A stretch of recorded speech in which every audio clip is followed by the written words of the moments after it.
प्रिय मित्रों नमस्कार। मैं आचार्य प्रदीप कुमार और आपके अपने चैनल लाइफ फ्यूचर में आपका एक बार पुनः अभिनंदन। मित्रों, एक महत्वपूर्ण जानकारी आज आपको प्राप्त होने वाली है, चाहे तो आप इसे नोट भी कर सकते हैं। और आज की चर्चा का विषय होगा आप कौन सा रत्न धारण करें और कौन कौन से रत्न आपको नहीं पहनने। जन्म कुंडली के हिसाब से ऐसा कौन सा रत्न पहने जिससे आपका स्वास्थ्य अच्छा हो, शिक्षा के क्षेत्र में प्रगति हो, व्यापार नौकरी की बाधाएं दूर हो, अथवा विवाह होने में जो बाधाएं आ रही हैं वे समाप्त हो। और जो रत्न पहनने की सलाह आपको दी जाएगी वह आपके लगन कुंडली के आधार पर निश्चित होगी कि आपको कौन से रत्न धारण करने हैं और कौन से रत्न धारण नहीं करने हैं। मैं एक बात यह विशेष रूप से कहना चाहूँगा, कभी भी आप अपनी राशि के हिसाब से रत्न न पहने और न ही अपनी इच्छा से कोई भी नग, छल्ला, अंगूठी अथवा सोने चांदी की चैन आप धारण न करें, क्योंकि रत्न जो होते हैं वे प्रत्येक ग्रह के स्वामित्व लिए हुए होते हैं और प्रत्येक ग्रह की लगन कुंडली में अपनी अपनी भूमिका होती है।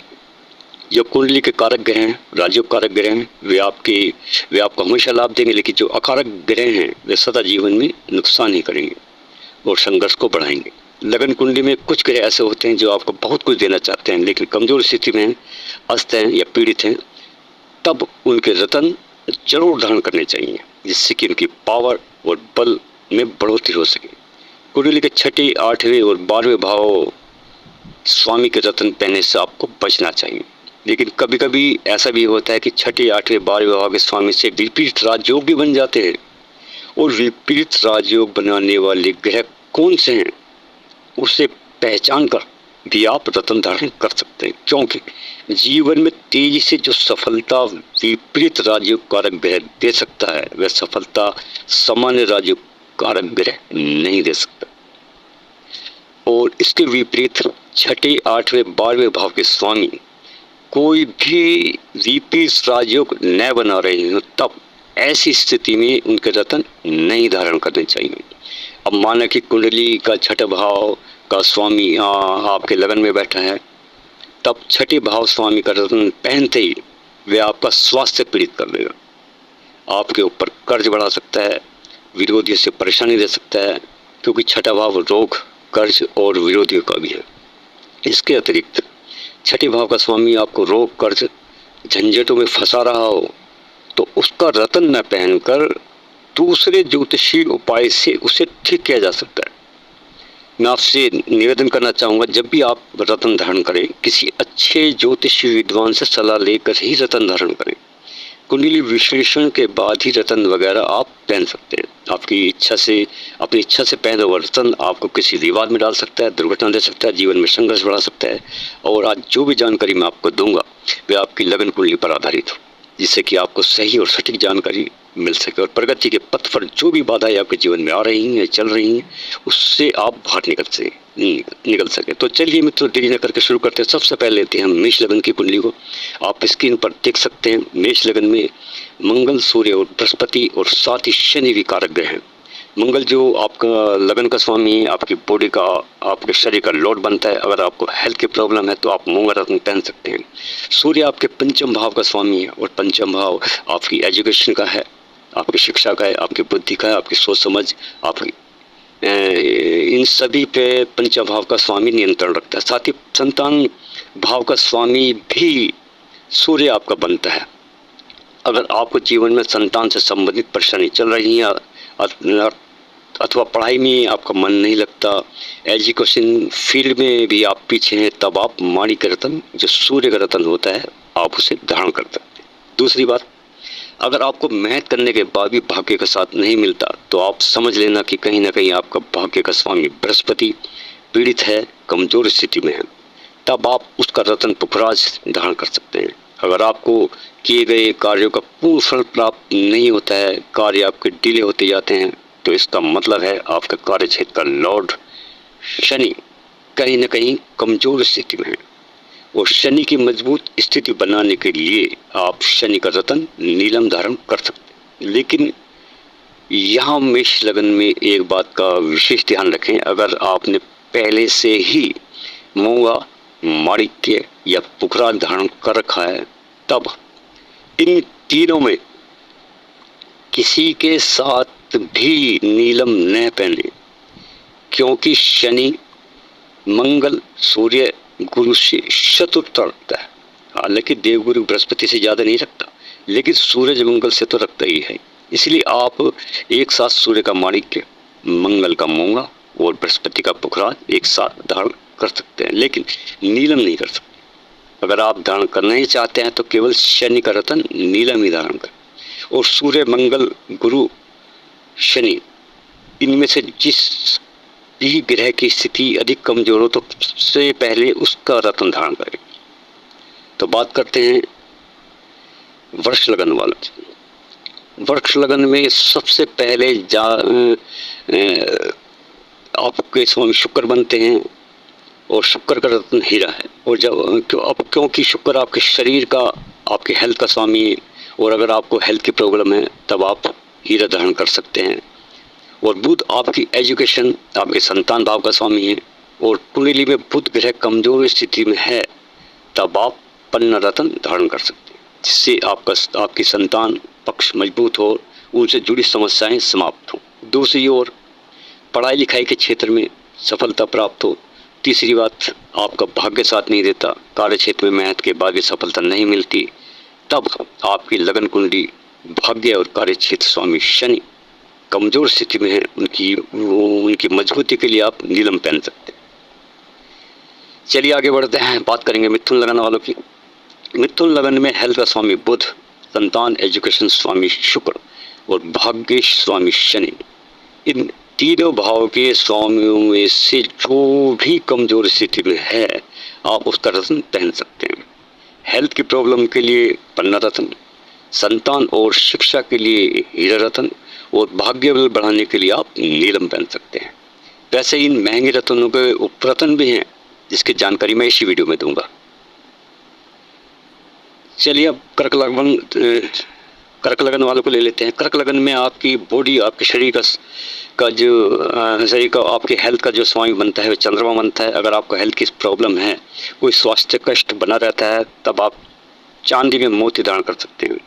इसमें बसरे का मोती सबसे उत्तम रहता है। आपके प्रॉपर्टी मकान का स्वामी शुक्र अगर कमजोर स्थिति में है तब आप हीरा पहन सकते हैं, लेकिन मोती के साथ हीरा न पहने। आपकी संतान, शिक्षा, कैरियर का स्वामी मंगल अगर कमजोर स्थिति में है तब आप मूंगा धारण कर सकते हैं। संतान, शिक्षा और कैरियर, इन तीनों क्षेत्र में आपको सफलता प्राप्त। अब बारी आती है सिंह लगन वालों की। सिंह लगन में लगन का लॉर्ड सूर्य कमजोर या पीड़ित है, पाप ग्रह शनि राहु केतु से पीड़ित है, तब आप माणिक्य रत्न धारण कर सकते हैं। आपकी हेल्थ की प्रॉब्लम सोल्व होगी, क्योंकि आपकी हेल्थ का स्वामी सूर्य बनता है। संतान और शिक्षा के स्वामी बृहस्पति कमजोर स्थिति में है, जिसके कारण संतान और शिक्षा में बाधा आ रही है, तब आप पुखराज रत्न पहन सकते हैं। प्रॉपर्टी सुख, मकान सुख और भाग्य का स्वामी मंगल अगर कमजोर स्थिति में है तब आप मूंगा रत्न पहन सकते हैं, जिससे मकान, प्रॉपर्टी और वाहन से जुड़ी समस्याएं आपकी समाप्त। चलिए कन्या लगन वालों की बात करें तो कन्या लगन के स्वामी और बॉडी का स्वामी बुध कमजोर है, जिसके कारण स्वास्थ्य की प्रॉब्लम है, तब आप पन्ना रत्न धारण कर सकते हैं, जिसे धारण करने में कार्य क्षेत्र में आपको बल प्राप्त होगा, क्योंकि आपके कार्य क्षेत्र का स्वामी बुध ही बनता है। अगर आपके भाग्य का स्वामी कमजोर है तब आप हीरा पहन सकते हैं, जिससे आपका धन और भाग्य का सपोर्ट मिलता रहेगा। तुला लगन में हम देखेंगे लगन स्वामी शुक्र की स्थिति। अगर शुक्र कमजोर हुआ तब हेल्थ की समस्याएं देगा, तब ऐसी स्थिति में आप शुक्र का रत्न हीरा पहन सकते हैं। प्रॉपर्टी स्वामी संतान और संतान स्वामी शिक्षा के स्वामी शनि अगर कमजोर स्थिति में हैं, अस्त हो गए हैं या पीड़ित हो गए हैं, तब आपको संतान, शिक्षा और मकान, प्रॉपर्टी सुख में विघ्न आने लगेंगे। तब शनि का रत्न नीलम आप धारण कर सकते हैं, जिससे इन बाधाओं से आपको मुक्ति प्राप्त हो।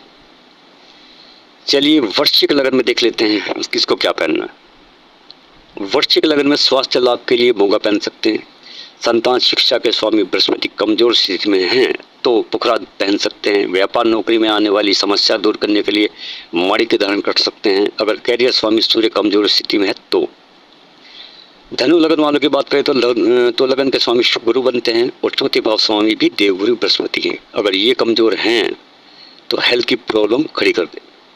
प्रॉपर्टी, मकान, वाहन के सुख मिलने में बाधा उत्पन्न करेंगे। तब आप ऐसी स्थिति में पुखराज रत्न पहन सकते हैं। एजुकेशन फील्ड और संतान में समस्याएं बन रही हैं, तब आप मूंगा धारण कर सकते हैं। और भाग्य बल बढ़ाने के लिए आप माणिक्य पहन सकते हैं। जिन लोगों का मकर लगन है और लगन का स्वामी शनि है, और शनि अगर कमजोर हो गए तो सीधे स्वास्थ्य की प्रॉब्लम देंगे, उसके लिए आप नीलम पहन सकते हैं। संतान, शिक्षा और कैरियर क्षेत्र के स्वामी शुक्र अगर कमजोर हैं या पीड़ित हैं या अस्त हैं, तब आपको संतान, शिक्षा और कैरियर के क्षेत्र में दिक्कत आनी शुरू हो जाएगी। इसके लिए आप हीरा पहने। भाग्य बल बढ़ाने के लिए आप पन्ना पहन सकते हैं। और जिनका भी कुंभ लगन बनता है और लगन स्वामी यहाँ शनि बनते हैं, शनि कमजोर तो स्वास्थ्य कमजोर, तो सबसे पहले स्वास्थ्य के लिए नीलम धारण करें। मकान, प्रॉपर्टी, सुख स्वामी शुक्र बनते हैं और भाग्य के अधिपति भी शुक्र हैं। और अगर अब यहाँ शुक्र कमजोर हो गए, अस्त हो गए, नीच हो गए, पीड़ित हो गए, तब मकान, वाहन, प्रॉपर्टी और भाग्य में कमी कर देंगे। और शुक्र को बल देने के लिए आप यहाँ हीरा पहन सकते। तो चलिए, सबसे अंत में बारी आती है मीन लगन। लगन के स्वामी गुरु अर्थात बृहस्पति अगर कमजोर स्थिति में हैं, किसी अशुभ योग में है, अस्त है या पीड़ित है या नीच राशि के हैं, तब आप पुखराज रत्न धारण करें, जिससे आपके स्वास्थ्य समस्या दूर हो, क्योंकि आपके स्वास्थ्य, आपकी हेल्थ बृहस्पति के हाथ में है। संतान, शिक्षा के स्वामी चंद्रमा अगर कमजोर हैं या पीड़ित है, तब मोती पहने। संतान प्राप्ति की बाधाएं आपकी दूर होंगी और एजुकेशन फील्ड में आ रही सभी समस्याएं समाप्त होंगी। मित्रों, मैं यहाँ एक बात कहना चाहूँगा, आज के इस महंगाई के दौर में प्रत्येक व्यक्ति महंगे रत्न नहीं खरीद पाता, तब ऐसी स्थिति में आप महंगे रत्नों के उपरत्न भी आप धारण कर सकते हैं। जैसे माणिक्य का उपरत्न है रूबी, पन्ना रत्न का उपरत्न है ओनिक्स, पुखराज का उपरत्न है सुनहला, शुक्र का रत्न हीरा उसका उपरत्न है ओपल, मोती का उपरत्न है के उपलक्ष्य में आप चांदी की अंगूठी, चांदी का चंद्रमा, चांदी का छल्ला भी आप धारण कर सकते हैं। इसी तरह शनि का रत्न नीलम नहीं पहन सकते, तो उसकी जगह आप शनि के उपरत्न नील स्टार आप पहन सकते हैं। इसके अलावा नाव की कील का छल्ला भी आप पहन सकते हैं। ये रत्न कब पहनने हैं, ये रत्न आपको कब पहने, इसकी पूरी विधि विधान रत्न वाले दुकानदार अथवा आपके नज़दीक के पंडित जी बता देंगे, क्योंकि प्रत्येक रत्न प्राण प्रतिष्ठा के उपरांत ही आप धारण कर सकते हैं। तो मित्रों, ये थी 12 लगनों के विषय में जानकारी। मित्रों, वीडियो अच्छा लगा हो तो लाइक करें, वीडियो में दी गई जानकारी अच्छी लगी तो सब्सक्राइब करें और बेल बटन जरूर दबाएं, जिससे कि जब भी कोई वीडियो पोस्ट की जाए उसका नोटिफिकेशन सबसे पहले आप तक पहुँचे। तो मिलते हैं मित्रों फिर एक नई जानकारी के साथ। धन्यवाद। जय माता दी।